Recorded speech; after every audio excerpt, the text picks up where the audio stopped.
Ladies and gentlemen, we meet again towards Parashat Tzav, which is Parashat Para, coming up in a few days.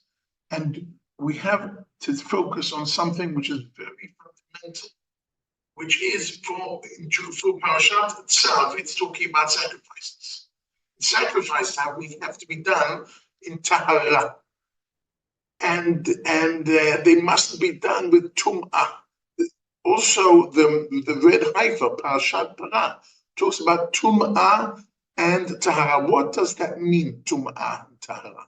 Well, they've been translated either to pure and impure, or clean and unclean, but every translation is an interpretation. And I claim that it has nothing to do with being pure or being clean. It is not the right translation. Because when something is not clean, when you can see it from the outside, you can see if something is not clean or it is clean, something is pure. You can put it under the microscope, but you can see if you have a person who is Tahor, another person is Tamee, you cannot find out even under the microscope who is who. And therefore it's a real riddle, because the Torah talks about day and night. We understand the difference between day and night. The Torah talks the difference between a camel, which is not kosher, and a cow, which is kosher. We understand the difference between a camel and a cow. The Torah talks about difference between a weekday and Shabbos. We understand the difference between weekday and Shabbos. And then Torah talks about the difference between Tahor and Tamee, and we're supposed to understand the difference, and we do not understand the difference. So we need to redefine what is Tum'ah and what is Tahara, because that's the basis in understanding Parashat Tzav, which is our Parashat Shavua, and understanding what the red Haifa is really all about, because it's also a type of sacrifice, and we use the ashes afterwards for making. So I want to go into something a bit deep, which is the Maharal from Prague, who delved into this and asked a question. Tum'ah and Tahara are two opposites. So is a Tum'ah a lack of Tahara, or is Tahara the lack of Tum'ah? So he claims quite clearly, we say in the morning, Elohai neshama shenatata bi tahorahi. We are born as Tahor. We are born in a perfect way. We wake up in the morning in a perfect way. However, something happens to us and we become Tamee. What happens to us and we become Tamee? When do we become Tamee? To understand what Tum'ah means, we need to look at the different instances that we become Tamee. So we have to have a look at this. Let's look at the list. When we wake up in the morning, we're Tamee. We need to do Netilat Yadayim. When we go out of the bathroom, we need to do Netilat Yadayim. Zav, Keri, and Nida, and we need to do Netilat. Needs a mikvah, and of course, the highest level of Tum'ah is a dead body. What is the common denominator? So the Maharal Midrash explains we don't see this, with our bare eyes, and we don't see this under a microscope for a simple reason.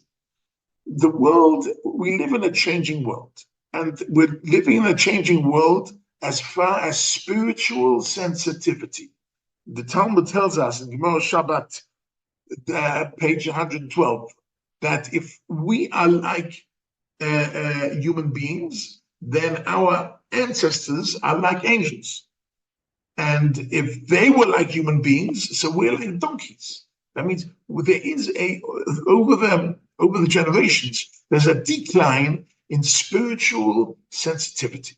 And as far as the industrial revolution and the advancement of technology, the more we become more and more into technology and into industry, we become less and less spiritually sensitive.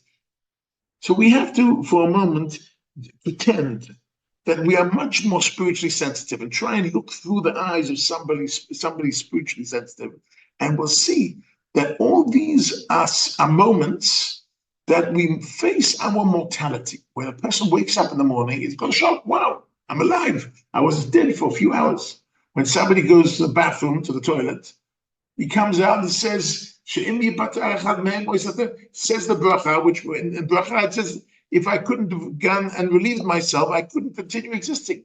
It's a certain experience that you're facing your mortality. And Zav, Keri, Nida are all potential of life that goes down the drain. And the traumatic level, the highest level, is being in touch with a dead body and realizing one day I'm also going to be a dead body. But this realization paralyzes us. When we confront death, we become spiritually paralyzed to such an extent that Onan is a person who one of the 7 relatives has passed away and they're not buried yet. So is patur from it doesn't have to do mitzvot, cannot do negative mitzvot, but it shouldn't do positive mitzvot. Can't put on tefillin, can't eat with a baracha. Why? Because they are tamei, they're in a mindset of death, and that causes us to be paralyzed. David HaMelech says, "V'ani amati b'shalvi ba'lemot le'olam." When a person is tranquil, when a person is at ease, when a person is b'shalva, which means at peace, so he doesn't think of death. And the truth is also the opposite. When you think of death, you're not at peace. And for spiritual sensitivity, you need a certain peace of mind. And you haven't got that peace of mind. And as long as you don't have that peace of mind, you are tamei. That is what the Maharal explains. That's why we can't see it under the microscope, because it's a state of mind. Being tamei is a state of mind. And so let's take this one step further. So how do you get out of that state of mind? Once you're in such a state of mind, we have to continue on our exercise in being spiritually sensitive, pretending we're more spiritually sensitive. And we have to look at what is the common denominator of all the things that make us tahor. And the common denominator is always water. So the Raavad and the beginning of Masechet Tanis on the first page, where it talks about 3 keys which were never given to a shaliach. So he talks about the water as being something very special. On the one hand, water is cheap, and water is transparent, has no color, and water has no taste, and water always looks for the lowest point, to strive to the lowest point. On the other hand, water is life. Without water, nothing can exist. No vegetable, no animal, no human being can exist without water. In fact, astronomers claim that there is no other planet with anything living on it, because there's no running water. There are some planets with ice, but there are no other planets with running water. And therefore, we cannot prove there's any life on any other planet so far. So water is the key to life, but he says more than that. Water is also indestructible. Why? If you burn it, it laughs at us. It evaporates. And when it condenses together, it goes into a cloud, and the cloud brings down rain, and it turns back from gas into water, and the water goes to the puddle, and then the puddle, the sun beams on the puddle and warms it up, and it evaporates. That is the cycle of water. That is the cycle of existence. That means water is inanimate, and therefore it cannot reproduce itself. So the amount of water will not become greater over the years. However, the amount of water over the years will not become less, because the water is indestructible. So in our spiritual language, that means water is infinite.